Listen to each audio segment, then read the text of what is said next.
The story begins in a frozen wasteland, buried beneath dark clouds and endless snow. Broken weapons, shattered armor, and the remains of fallen creatures are scattered across the icy ground. Numerous soldiers rally toward the center of the battlefield, their footsteps pounding against the frozen earth as they prepare for the final confrontation. Above them, the dark clouds roar as brilliant blue energy twists through the sky, forming a massive bolt of lightning that descends toward the battlefield. The sheer force of the attack illuminates the frozen landscape, sending shockwaves through the air and striking fear into everyone who witnesses it. The soldiers cry out as they raise their weapons toward the enemy standing before them. At the front of the army, the commander roars with fury, branding Rhode a monster for daring to use the forbidden arts. He orders his soldiers to show no mercy and kill Rhode at all costs. Then, raising his weapon high, the commander points it directly at Rhode. Rhode is fully aware of the terrifying reputation he has earned among his enemies. The devastation surrounding them is the result of the overwhelming power he possesses, causing everyone to fear him as though he were the most dangerous creature in the world. The reason for Rhode's terrifying reputation is actually quite simple. He is none other than the only necromancer of his era. Using his tremendous power, Rhode summons an enormous army of undead warriors.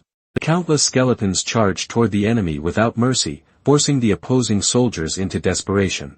They demand that Rhode be killed at any cost, prompting the rival mages to unleash a forbidden fire spell in an attempt to stop him. A deadly rain of flaming meteors descends upon the necromancer.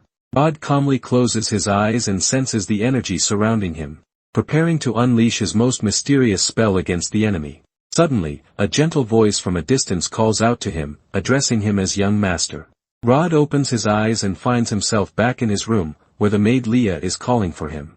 She politely reminds him that it is time to come downstairs for breakfast. Rhode looks down at his hands and notices a faint magical glow. When he looks into the mirror, he realizes something unbelievable. He has traveled 20 years into the past. He recalls that in his previous life, at the age of 32, Rhode was on the verge of death when he suddenly crossed over into another world. There, he became the sole necromancer, mastering the forbidden arts of death and commanding an army of billions of undead. He eventually rose to become the most powerful archmage the world had ever known. The undead he summoned were practically invincible, and his endless legion could crush anything in its path. His power had long surpassed the level of a national threat, yet the kingdoms foolishly believed they could unite and purge him, branding him as the world's greatest calamity. But just as Rhode was preparing to unleash a forbidden spell he had yet to fully master, something unexpected happened. He was suddenly thrown back into the past, returning to a time when his journey had only just begun.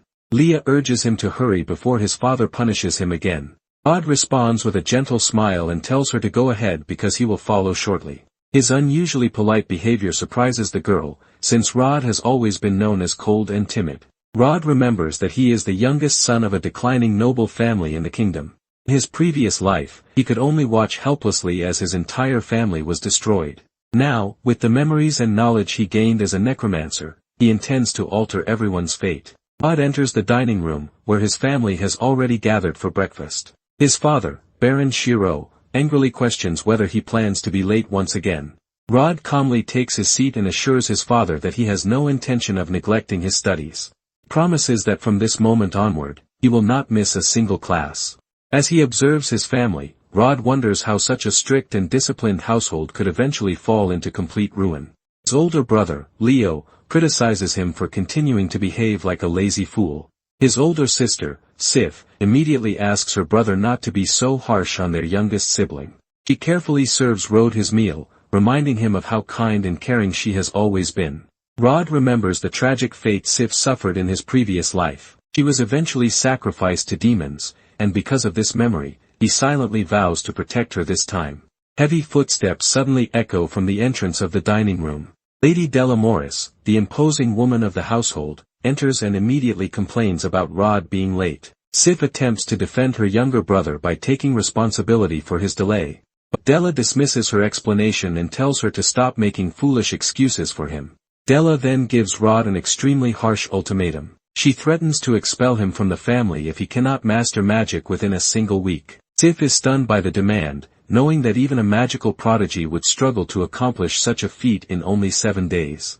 Della coldly explains that the Morris family has no place for failures. Unable to challenge her mother's decision, Sif lowers her head in sadness.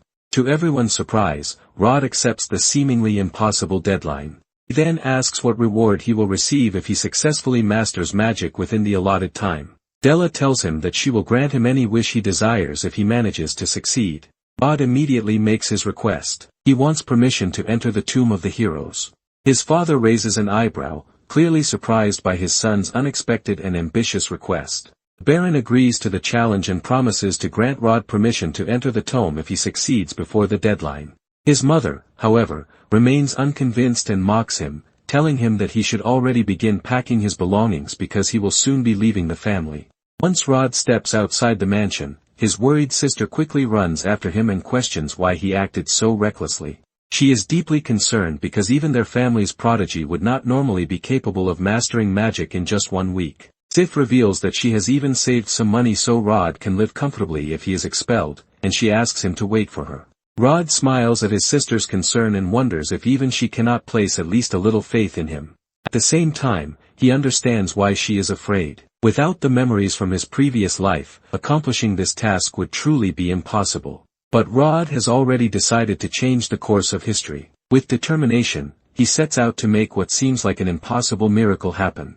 Rhode knows that the Tomb of the Heroes is the ideal destination because it contains the remains of a legendary figure. However, he understands that he must begin with what little power he currently possesses. For that reason, he heads into the forest behind the castle in search of a powerful monster. Before long, Rhode discovers the remains of a gigantic creature that once inhabited the area.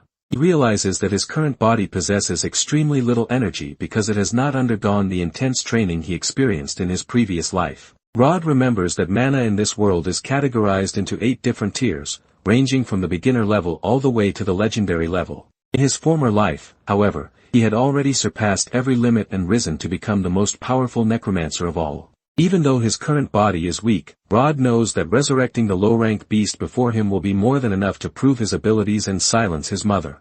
Rhode extends his hand and begins channeling the power of death. He commands the creature to awaken from its eternal slumber and become his new servant. He pours his concentrated magical energy into the ground and orders the creature to rise before its master. The earth suddenly begins trembling violently beneath Rhode's feet. Deep cracks spread through the soil as an enormous skeletal claw bursts from the ground, tearing apart everything in its path. The gigantic skeletal beast finally emerges completely, releasing a terrifying roar that reverberates throughout the dark forest. Massive monster slowly moves toward the young necromancer, but Rhode remains completely composed. In an unexpected display of submission, the enormous creature kneels before Rhode and recognizes him as its sole master. Rhode senses the immense power flowing from the monster, causing his eyes to glow with an intense blue flame. He examines the creature's abilities and discovers the devastating powers now placed under his command. Rhode realizes that, as a necromancer, he can also utilize a portion of the elemental power possessed by his summoned creature. He raises his hand and releases a tremendous burst of elemental energy, obliterating several trees nearby. The powerful attack burns a massive hole straight through the trunk of a thick tree, demonstrating just how effective and destructive the spell has become. Monster praises Rhode for his incredible strength, leaving the young necromancer quite pleased with the results of his test. Rhode then absorbs the beast back into his power, knowing that his current body still becomes exhausted after using such a large amount of mana. Even so, he is delighted because he knows that this brief demonstration will be more than enough to impress everyone. Rhode remembers that the Tomb of the Heroes contains treasures and ancient powers that were sealed away by wise figures from the distant past. Young people dream of entering the tomb, receiving the blessings of those legendary souls, and following the path of great warriors. His older brother had already earned such a blessing and became a renowned war hero, placing even greater pressure on Rhode as the youngest son. However, Rhode has no interest in receiving an ordinary blessing. His true objective is to master the powerful entity sleeping deep within the tomb. Suddenly, his sister's voice echoes across the courtyard as she calls out his name with both irritation and urgency. Sif rushes toward him, grabs him by the ear, and demands to know where he has been, while also complaining humorously about the trouble he has caused. He then tells Rhode to fall in line and assures him that she will try to convince their mother not to throw him out of the house. Rhode calmly reassures her that there is no reason to worry, promising that he would never abandon his beloved sister. Sif is deeply touched and surprised by the maturity and affection her younger brother is suddenly showing. Maid then comes running up the stairs and warns them that the next theoretical magic class is about to begin. Rhode happily runs off with the maid, leaving his older sister behind. Even after he leaves, Sif remains thoughtful and worried. She knows that kind words alone will not be enough to save her brother from being expelled. Rhode enters the mansion's enormous library, where the other young nobles are already seated and prepared for class. A snobbish boy from another noble family immediately begins mocking him, saying that Rhode has finally arrived just in time to embarrass himself. The other noble students join in, laughing loudly and pointing at Rhode as they find his expected failure amusing. The elderly, bearded professor interrupts the commotion and orders Rhode to hurry to his usual seat. Rhode walks toward his desk, remembering how he had been ridiculed every day because he could not properly control his energy. To everyone's surprise, Rhode politely bows before the professor and formally apologizes for arriving late to class. The professor is left speechless by the sudden change in attitude from the boy who had always been rebellious and disrespectful. Rhode calmly takes his seat, completely ignoring the contemptuous stares of the other students. The arrogant boy angrily mutters that Rhode is nothing but a hypocrite pretending to be a good person. The professor begins the lesson by explaining that mana is a powerful and mysterious form of energy used by mages. He teaches the students that once they learn to control this energy, they can specialize in various magical classes. He further explains that young mages can gradually increase their rank until they eventually reach the saint rank and become truly powerful magicians. One of the students raises her hand and asks what it takes to reach the highest legendary level. The old professor explains that legendary mages are regarded as living myths and often become representatives of their nations. He sadly points out that their kingdom has not produced anyone who reached such an extraordinary level of power in more than 700 years. The professor then warns the young nobles that they must learn to control mana before reaching the age of 13, otherwise they risk falling behind their peers. The rival student immediately takes advantage of the opportunity and announces that there is only one person in the class who still cannot control mana. He points directly at Rhode, reminding everyone that the boy has already spent 3 years studying there and still has not learned anything.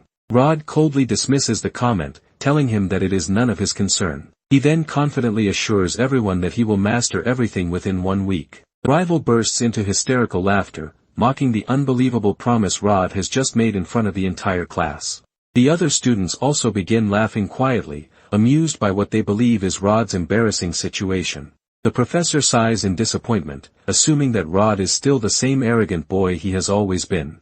Rhode chooses to remain silent. He knows that revealing all of his true power at once would only frighten everyone around him. Later that night, Sif visits her mother's chambers in an attempt to discuss Rhode's fate. The mother notices her daughter's presence and calmly asks why she has come to see her so late at night. Sif desperately pleads with her mother to reconsider her decision and asks her not to expel her younger brother from the noble family. The mother becomes irritated and throws the cup onto the table, questioning why Sif continues to defend someone she considers useless. She angrily stands up and declares that the Morris family has its pride, pointing out that Rhode's other siblings had learned magic at a young age. She continues by insisting that the family has no place for a failure who is already 12 years old and still cannot accomplish anything. Finally, she ends the discussion coldly and orders Sif never to bring up the subject again. Outside the room, Sif begins to cry. She is deeply worried and has no idea how she can help her younger brother pass the upcoming test. At last, the 7th day of Rhode's challenge arrives. The professor gathers all the students in the courtyard to assess their progress. He warns them that their families are watching from above and instructs everyone to demonstrate the results of their training. From the balcony, Rhode's mother watches with a cold expression, convinced that the boy will only embarrass himself once again. Meanwhile, his sister continues to cheer for him and hopes that he will somehow succeed. Sif looks down anxiously, feeling extremely tense as she wonders whether her brother will truly be able to save himself from being expelled. The rival boy confidently boasts that he has been counting down the days just to watch Rhode embarrass himself during the test. He steps onto the testing field and declares that he will show Rhode what real magic looks like. The arrogant young noble takes his position and launches a powerful fire spell toward the large stone pillar in the courtyard. Flames streak through the air and strike the target with impressive accuracy, creating a small explosion upon impact. Flames and sparks fill the area, demonstrating the destructive power he has managed to master. The boy smiles proudly and provokes Rhode, claiming that he will never reach such a level during his mediocre life. Rhode remains completely unfazed by the insults and refuses to be shaken by the provocations. Rhode calmly steps forward and announces that it is now his turn. Rhode secretly summons the dark and terrifying aura of his undead creature, which hovers invisibly behind him. He raises his arm with determination and points directly toward the stone pillar he must destroy. The rival continues laughing loudly, telling the others that Rhode will soon be crying after embarrassing himself in front of everyone. Meanwhile, another noble standing on the balcony asks Rhode's mother whether she truly intends to expel her own son if he completely fails the test. Ella coldly responds that a lazy person like Rhode only brings shame to the clan and that it would be better for him to leave the family as soon as possible. Rhode closes his eyes and focuses all the destructive energy of his hidden summon into the palm of his hand.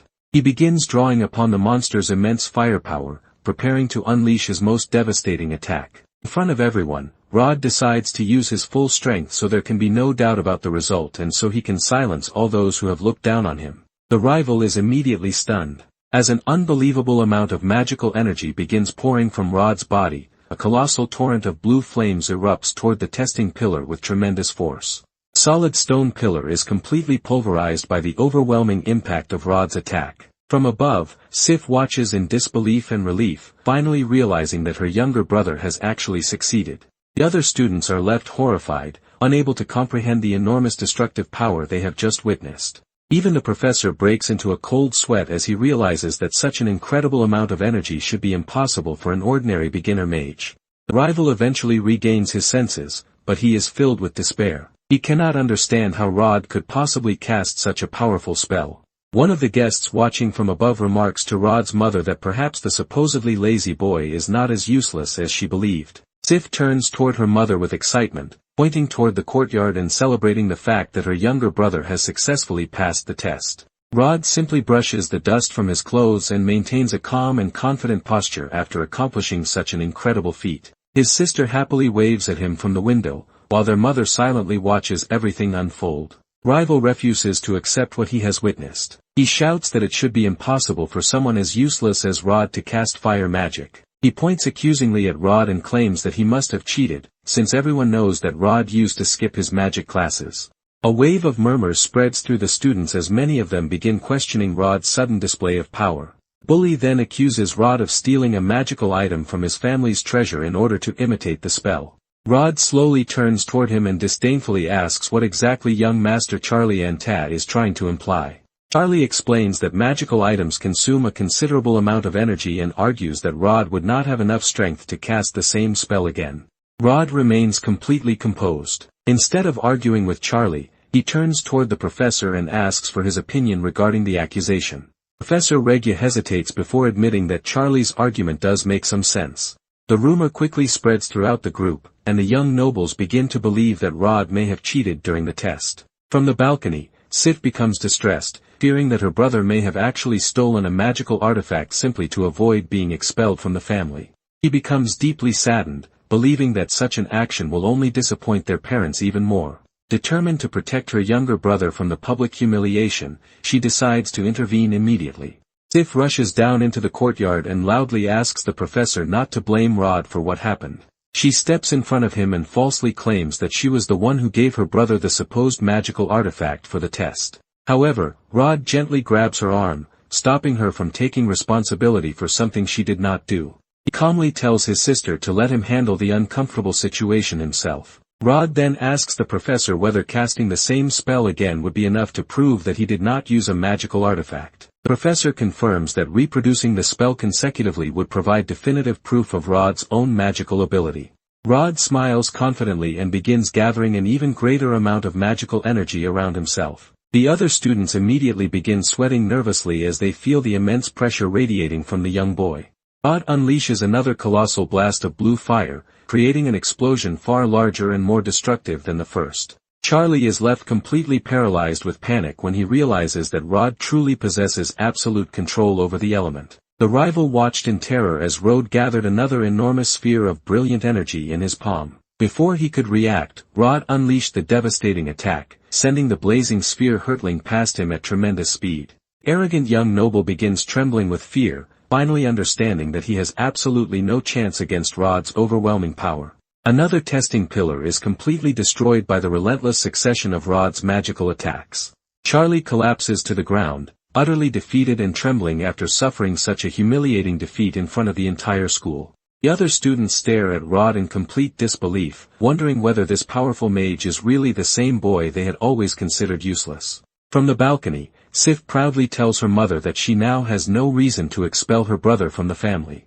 Her mother, however, coldly warns that Rhode has only been saved temporarily. She insists that the clan will still have no place for him if he returns to his old lazy ways. Professor Regu announces to everyone that Rhode has officially been cleared of all accusations of cheating. The sun begins to set over the enormous and majestic Morris family mansion, marking the end of the eventful day. Later, Rhode's older brother Leo approaches Sif with a friendly smile to congratulate their youngest sibling. Rhode thanks Leo for his support, and Leo mentions that Sif spent the entire day enthusiastically talking about Rhode's impressive performance in the courtyard. That evening, the entire family gathers once again in the mansion's spacious dining room, this time in a much more peaceful atmosphere. Rhode's father praises him, saying that the professor has already told him about his remarkable achievements. He proudly declares that Rhode has made the entire family proud. Rhode gratefully accepts his father's praise and then asks whether the promise to allow him to enter the tomb of the heroes still stands. The Baron confirms that the promise remains valid and explains that the tomb will open in 1 month. He assures Rhode that he will secure a place for him. Rhode's mother warns that reserving a place will cost the clan a great deal and insists that he must obtain a powerful blessing to make the sacrifice worthwhile. His father then gives Rhode another piece of good news, declaring that from now on, he will receive the same noble treatment as his older siblings. Rhode respectfully bows and thanks his father for giving him such a valuable opportunity. However, deep inside, Rhode smiles because his plan to gain access to the tomb of the heroes has succeeded. He has no interest in the ordinary blessings waiting inside. His true objective is to use his necromantic powers to revive the soul of a legendary warrior who has been sleeping there in complete secrecy. Later in his room, Rhode begins training intensely. He knows that his current magical energy is still far too weak to summon the legendary warrior. Nevertheless, he is excited because the resources promised by his father will be perfect for rapidly increasing his power.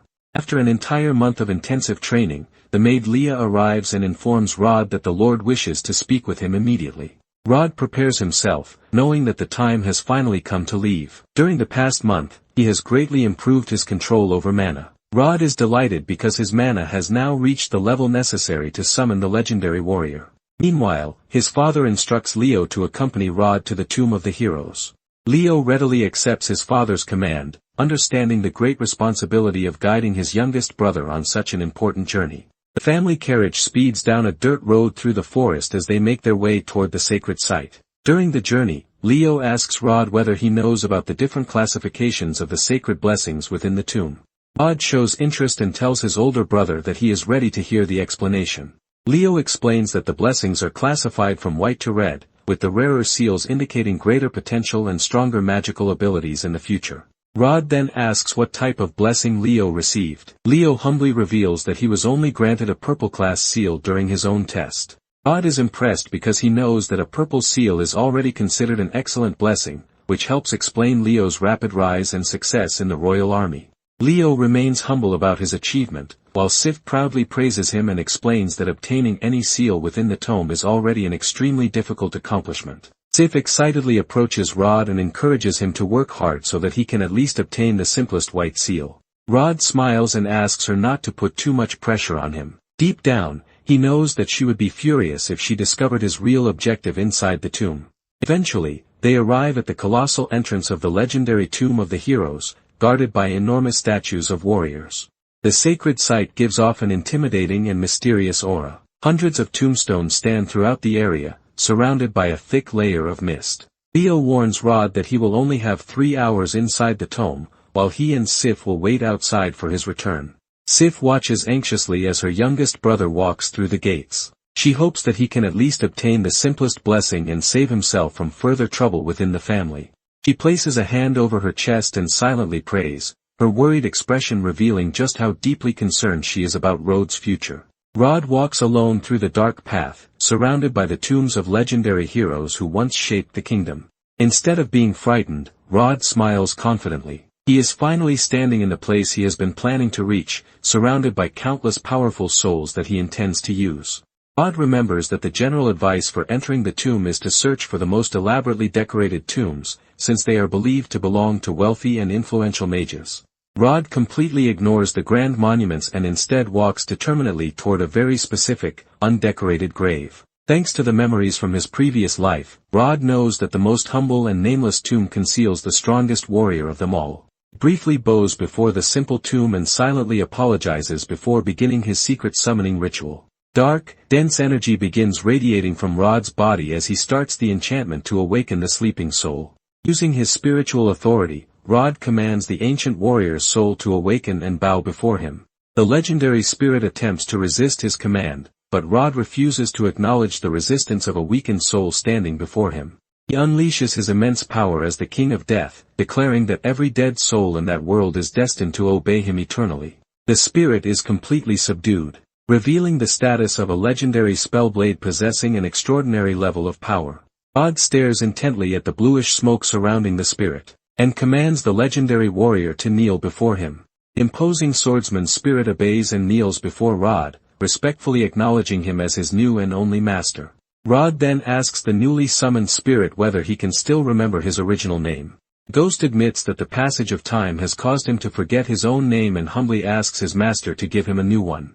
Rhode smiles slightly, considering the request reasonable. He decides to give his new servant a powerful name worthy of the warrior's strength. He gives the warrior the name Bone Crown Blade Seat. The spirit glows intensely as it accepts its new name. Suddenly, firm footsteps begin echoing through the stone courtyard, signaling that someone else has entered this section of the Tomb of the Heroes. 3 people walk through the sacred grounds, led by a gentleman accompanied by a young woman with light-colored hair. The gentleman advises the young Eleanor that, as a member of the Ashblade clan, she is certain to obtain an exceptionally rare seal. The accompanying guard suggests that she focus on the larger tombs, where the most powerful warriors in history are believed to rest. Eleanor agrees with their advice and begins searching through the heroes' cemetery for a monument that captures her attention. She soon notices an enormous statue of a winged knight and realizes that she has discovered the tombstone of the legendary ancient hero Isles. The young woman is amazed as she remembers that Isles was an extraordinary mage who had once stood incredibly close to the absolute pinnacle of magical power. Excited by the discovery, Eleanor rushes toward the monument without noticing the danger waiting for her in the mist ahead. Suddenly, a massive burst of dark blue energy erupts from the ground, startling the group nearby. Guard quickly draws his sword and warns everyone that he senses a powerful and dangerous undead presence coming from that direction. As the mist gradually clears, Rhode's silhouette appears, surrounded by an intense aura of blue flames. Leon is confused when he realizes that the source of the energy is merely a young boy. Eleanor assumes that Rhode must have also entered the tomb in search of a blessing. The warrior points his sword at Rhode and demands to know whether the terrifying dark energy is coming from him. After examining the boy, he is stunned to discover that Rhode has already mastered advanced combat techniques despite his young age.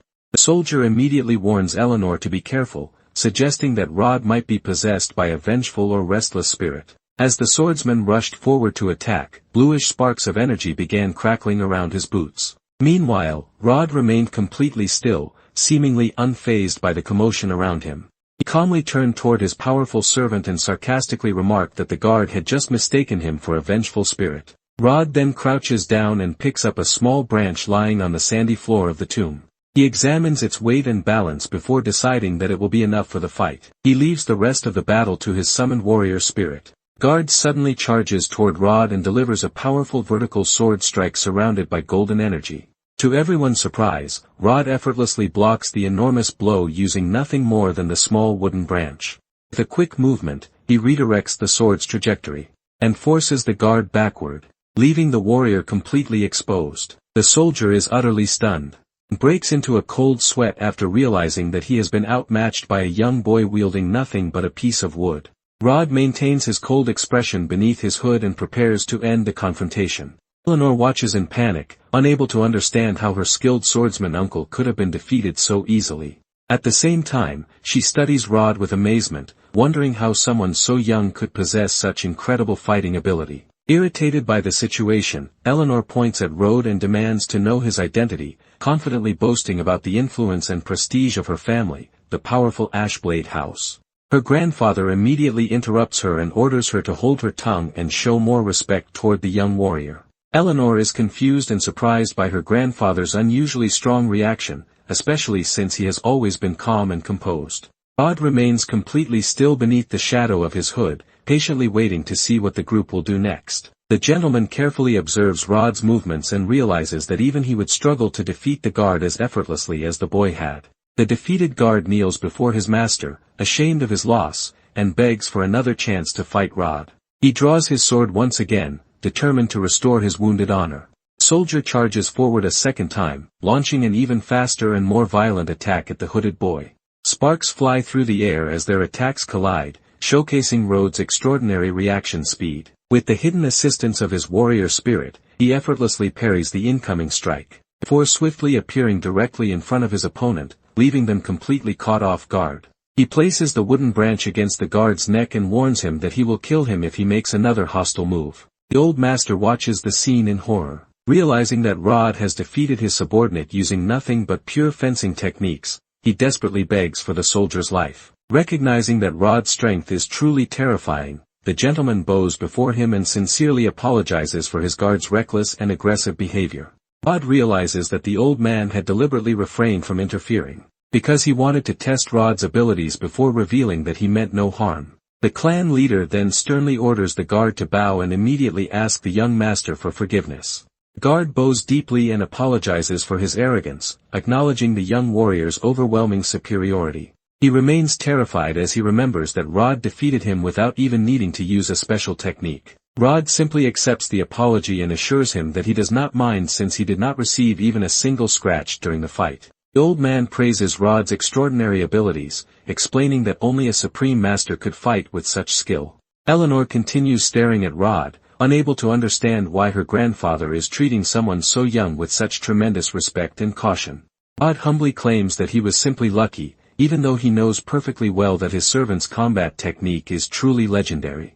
The old man laughs loudly at Rhode's modesty and praises his mature attitude even further. He introduces himself as Igna Ashblade and introduces his granddaughter, Eleanor, revealing that they belong to a highly influential family. Eleanor politely bows and sincerely apologizes to Rhode for her earlier disrespectful behavior. Igna then attempts to discover Rhode's origins, suspecting that someone with such extraordinary talent could only have come from the royal court. Rhode introduces himself simply as Rhode and explains that he does not serve anyone. He knows that the Ashblade clan is one of the most powerful forces in the northern region. Intrigued by Rhode's identity, the clan leader begins considering how he might recruit the talented young man, who apparently belongs to no faction, to his side. Eleanor approaches Rhode curiously and asks whether he also came to the sacred tomb in search of a blessing from the heroes. She feels slightly embarrassed by the thought that someone possessing such incredible strength might still leave without receiving a magical seal. Suddenly, the old man begins coughing violently and spits up blood, revealing that his health is in critical condition. His granddaughter and the guard immediately rush to support him as he nearly collapses to the ground, unable to remain standing. Rhode carefully examines the situation and quickly realizes that Lord Ashblade is suffering from an ancient curse. He then calmly points out that the nobleman appears to have been afflicted by an evil spirit. The guard desperately begs for help, explaining that they have already consulted numerous healers, but none of them have been able to discover a cure. Eleanor breaks down in tears and explains that her grandfather was attacked by demons in the past and has suffered from this terrible condition for decades. Rhode carefully examines the old man's condition and realizes that his illness stems from a powerful demonic curse. He immediately understands the severity of the affliction, noting that only a handful of people possess the knowledge needed to deal with such a curse.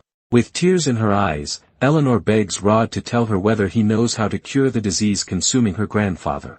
The elderly man is surprised by his granddaughter's desperation, realizing that she is willing to do anything to save the grandfather she loves dearly. Eleanor promises that the Ashblade clan will grant Rhode anything he desires if he can find a way to cure her grandfather. Rhode silently celebrates because he knows that removing this kind of spiritual plague will be incredibly easy for him. The young necromancer turns toward the group and confidently assures them that curing the ancient curse will not be a problem. Eleanor and the guard react with tears of happiness upon hearing that the clan patriarch may finally have a chance to survive. Rhode confirms that he can treat the condition, but warns them that he will need several rare and specific items to complete the cure. Eleanor begins crying with relief, thanking the heavens for finally giving her and her family hope of saving her beloved grandfather. The guard hands Rhode a golden amulet and assures him that the Ashblade clan is fully prepared to provide whatever materials he needs. Explains that he will come to pick Rhode up as soon as everything is ready and tells him to use the amulet whenever he needs assistance. Rhode accepts the communication device, clearly pleased with how unexpectedly well the conversation turned out. As he heads toward the exit, Rhode reflects on how worthwhile the trip has been. The swordsman's soul has significantly increased his power. He plans to train his new ghost servant until the legendary warrior can eventually return to his former peak. Sif spots her brother leaving the sacred temple and quickly runs toward him, eager to learn the result of his test. Excitedly, she asks which hero chose him and what classification his blessing received. Rhode suddenly panics, realizing that he completely forgot to prepare an explanation for why there is no visible blessing seal on his body. Leo approaches with a serious expression and bluntly points out that he cannot sense any blessing energy coming from Rhode. His older brother angrily questions him, remembering how much the family had spent to secure this rare opportunity for him. Leo pinches the bridge of his nose in disappointment and says that he genuinely thought Rhode had changed, only to realize that his younger brother is still the same failure as before. Rhode pretends to be dejected and lies that the spirit simply did not choose him, even though he knows that the spirit he summoned is far more powerful than any ordinary blessing. Sif sadly asks everyone to leave, silently hoping that their mother will not become furious when she discovers Rhode's failure. Night has already fallen when a furious scream echoes through the enormous and luxurious Morris family mansion. Rhode's mother explodes with anger, declaring that trash will always remain trash, no matter how many opportunities they are given. She angrily reminds him that the family spent a fortune securing his place in the sacred tomb, only for him to return without anything to show for it. Rhode chooses to remain silent, knowing that arguing with his furious mother would only make the situation worse. His mother orders him to leave for the Magic Academy in a few days so that he will stop bringing shame to the family's name. Della turns away in irritation and says that Rhode has ruined her appetite. She then orders him not to return home too soon.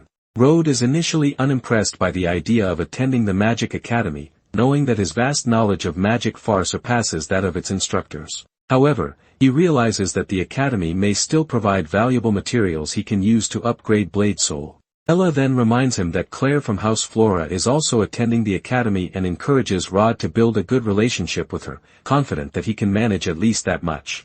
Rhode remembers Claire, his childhood friend who was once destined to become his fiancée through a family arrangement. In his previous life, however, his perceived worthlessness led House Flora to cancel the engagement. Claire eventually married a duke and became little more than a political pawn, ultimately meeting a tragic end.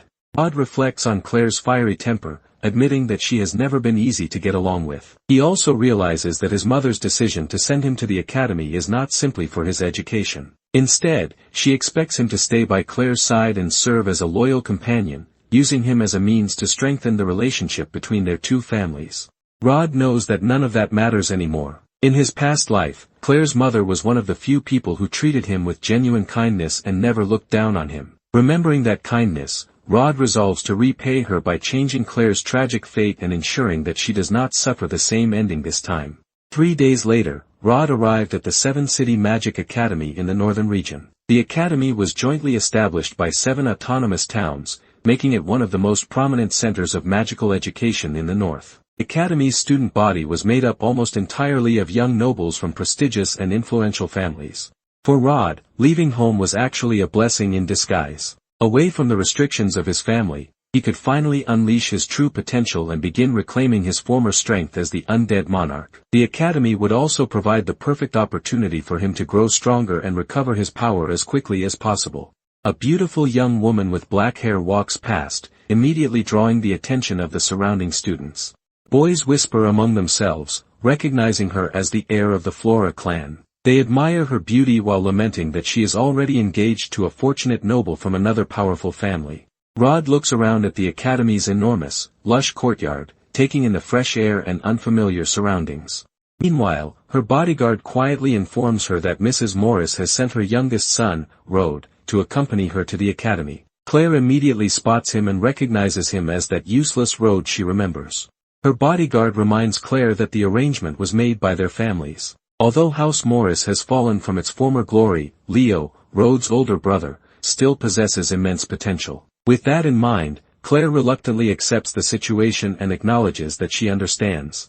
Claire reluctantly agrees to let Rhode stay by her side, reasoning that having him around might save her some trouble and make things easier for her. Hearing her remark, Rhode thinks to himself that Claire is still just as arrogant as he remembers. Suddenly, a voice calls out from behind Rhode, addressing him respectfully as Master Rhode. When Rhode turns around, he finds Eleanor standing behind him. She looks at him with surprise and questions why someone like him would be coming to the Magic Academy. Eleanor suddenly realizes that Rhode must have come to the academy for an important reason. She speculates that he may be there to investigate noble families suspected of colluding with demons. Rhode sternly reminds Eleanor not to call him Master in public, as it could attract unwanted attention. Eleanor quickly agrees, though she immediately slips up and calls him Master again, earning an awkward moment. Eleanor asks what she should call him instead, so Rhode simply tells her to use his name. He then casually asks how her grandfather is doing, showing that he still remembers the old man's condition. Eleanor informs Rhode that her grandfather's condition remains unchanged, but they are nearly finished gathering the materials he requested. Pleased with the progress, Rhode tells her to come find him at the academy once everything is ready. Before they can continue their conversation, Claire impatiently places her hands on her waist and calls out to Rhode, demanding to know why he is taking so long. She urges him to stop wasting time and get moving. Rhode waves his hand in acknowledgement before hurriedly running toward Claire, eager to catch up with her. Eleanor watches Claire and becomes visibly irritated by her attitude. She wonders who the girl is and is outraged that she would dare speak to Rhode so disrespectfully.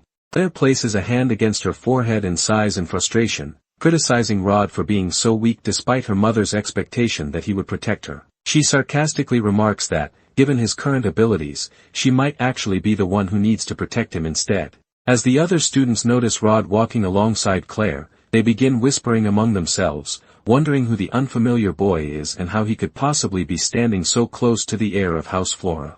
The whispers continue as a group of nobles approaches, quickly recognizing the newcomer as Anderson, the son of Lord Rune. They recall that Lord Rune once proposed an alliance with House Flora, and they immediately realize that Rhode may be in trouble. Anderson is notorious for his possessive nature and despises anyone who gets too close to Claire.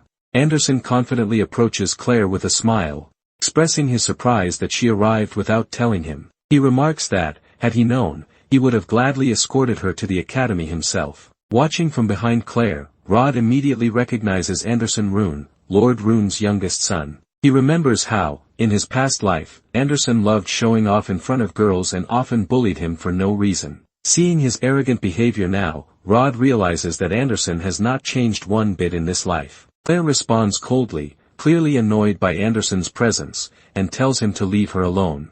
Anderson gives Claire a sinister smile and tells her not to be so cold toward him. He reminds her that she already knows how he feels about her, making it clear that his interest in her is far from casual. Claire finally loses her patience and angrily snaps at Anderson, making it clear that she wants nothing to do with him and ordering him to leave her alone. She stands her ground, firmly declaring that she does not care about Anderson's status as Lord Rune's son. She warns him to stay away from her, refusing to tolerate his advances any longer. Anderson's expression suddenly darkens, his pride wounded by Claire's rejection. Enraged, he glares at her with resentment, silently seething over what he sees as her ungrateful attitude. His anger gets the better of him as he reaches out, attempting to grab Claire and force her closer while demanding that she come with him. Before he can touch her, Rhode intervenes and swiftly slaps Anderson's hand away. He then steps between Claire and the aggressive noble, shielding her from him and leaving Anderson momentarily stunned by Rhode's unexpected act of courage. Anderson explodes with rage, demanding to know who the meddling boy is and who gave him the right to ruin his moment. The other students whisper nervously among themselves, warning that Anderson is dangerous and that Rhode will surely suffer the consequences for interfering. Anderson gives a sinister smile when he realizes that the boy is the youngest son of the Morris family. He mockingly asks Rhode who he thinks he is. He then storms forward and grabs Rhode by the clothes, determined to teach the young Morris a lesson right there in the courtyard. Rhode, however, firmly catches Anderson by the wrist. With a frighteningly cold expression, he orders him to leave immediately. The students panic as they realize the situation is about to escalate. They whisper fearfully about Anderson's notorious temper and his reputation for holding grudges. Some recall how he once tied someone up and threw them into a river, nearly drowning them. Convinced that Rhode has made a terrible mistake by provoking him, they fear that his fate is sealed. Rhode completely ignores Anderson's aggression and remains calm. Without showing the slightest hint of fear, he reminds Anderson that Claire has already made her wishes clear and firmly tells him to back off. Claire is stunned as she watches Rhode stand up to Anderson. She never expected him to defend her, leaving her surprised by his sudden courage. The swift movement, Anderson breaks free from Rhode's grasp. His expression hardening with fury, he retreats a few steps as a dense golden magical aura surrounds his body, radiating immense power. Enraged by Rhode's interference, Anderson demands to know who he thinks he is to ruin his fun. Rhode simply stares at him coldly, maintaining his determined expression beneath his silver hair. Anderson's friends quickly rush over to restrain him, reminding him that too many important witnesses are watching the confrontation.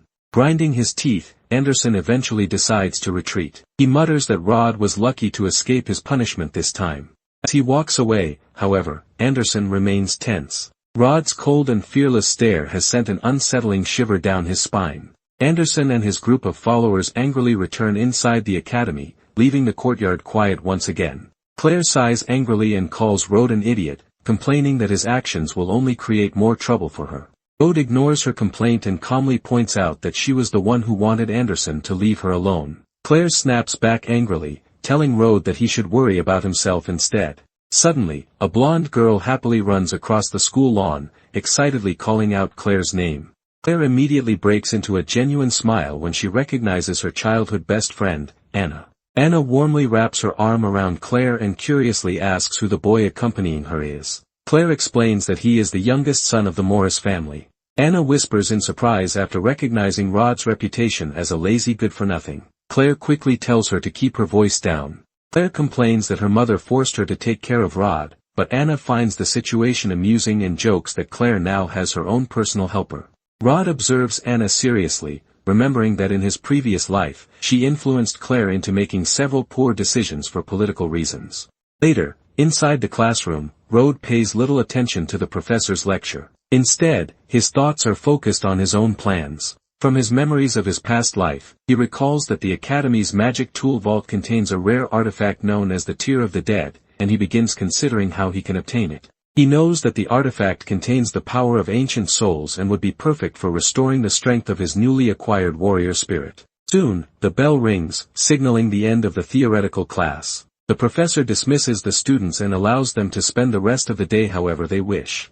Anna happily stretches and celebrates the end of class, saying that she is eager to visit somewhere fun in the city. The blonde invites Claire to go out with her, but Claire insists that they should study if they want to become great mages and shape the kingdom's future. Anna playfully insists that taking a little break will not hurt someone as talented and intelligent as Claire. Suddenly, Anderson appears, praising Anna's suggestion while once again approaching Claire with a flattering smile. He invites everyone to a special banquet at the most luxurious tavern in the city to celebrate their first day of classes.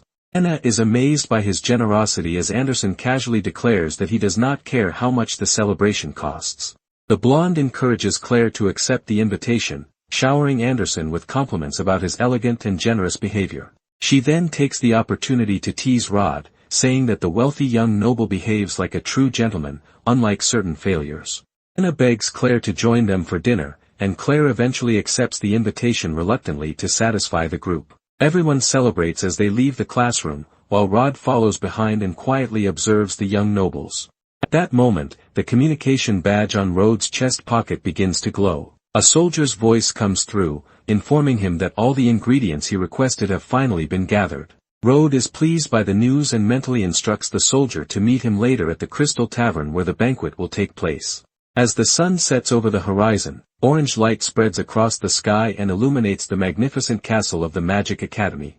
Anna turns toward Rhode with irritation and curtly asks who gave a failure like him permission to follow them. Rhode ignores her, his thoughts drifting back to his previous life. He remembers that Claire disappeared for several days after this gathering, and when she finally returned, she was unusually gloomy and withdrawn. The memory makes Rhode suspect that something troubling had happened to her during that time. With a determined expression, he decides that he must attend the dinner so he can keep a close eye on Claire and prevent the tragedy from happening again. Anna continues complaining angrily, while Claire coldly tells Rhode that classes are over and there is no reason for him to follow her anymore. Anderson smiles and assures them that there is no problem with Rhode joining them for dinner. However, deep inside, Anderson swears that he will teach Rhode a lesson for humiliating him earlier. Anna is impressed by Anderson's generosity and continues praising the wealthy young noble. She eventually allows Rhode to accompany them, though she begins wondering whether he might actually be obsessed with Claire. The group finally arrives at the imposing and luxurious Crystal Tavern. The tavern doors are suddenly pushed open by a group of young nobles, immediately drawing the attention of everyone inside. Anderson enters proudly and announces that the entire banquet that night will be paid for by him. Rhode looks around the establishment and immediately notices that the tavern is filled with mercenaries. Bloody weapons lie scattered across the tables, and Rhode carefully studies the men occupying the room. Rhode quickly realizes that these are true mercenaries. Ruthless warriors who risk their lives and dance with death every day. For them, blood, alcohol, and beautiful women are simply part of their brutal way of life. Seeing Claire among them, Rhode finally understands what must have happened in his past life. Her beauty had drawn the attention of these dangerous men, explaining why she had disappeared for days and returned so gloomy. Concerned for her safety, he grabs Claire's arm and tells her that it would be better for them to return home. Anna immediately slaps Rhode's hand away and pulls him back from her childhood friend. Blonde-haired noble angrily confronts Rhode, accusing him of going too far. She complains that following them was already bad enough, but now he is trying to make Claire leave before the party has even begun. Frustrated by his behavior, she demands to know what his problem is. Claire agrees with Anna and explains that she cannot leave because she has already made a promise to Anderson. Anderson furiously approaches Rhode and warns him not to push his luck. He makes it clear that Claire is his guest and tells Rhode that if he wants to leave, he is free to do so. However, Anderson insists that Rhode show some respect, questioning whether this is how his family taught him to behave. Several mercenaries drinking nearby begin paying attention to the heated conversation between the young nobles. One of the mercenaries rises from his seat and mocks the presence of the wealthy young nobles in the tavern. Approaches Claire with obvious ulterior motives, making the girl visibly tense. The mercenary gives her a disgusting smile as he notices her beauty standing among the group.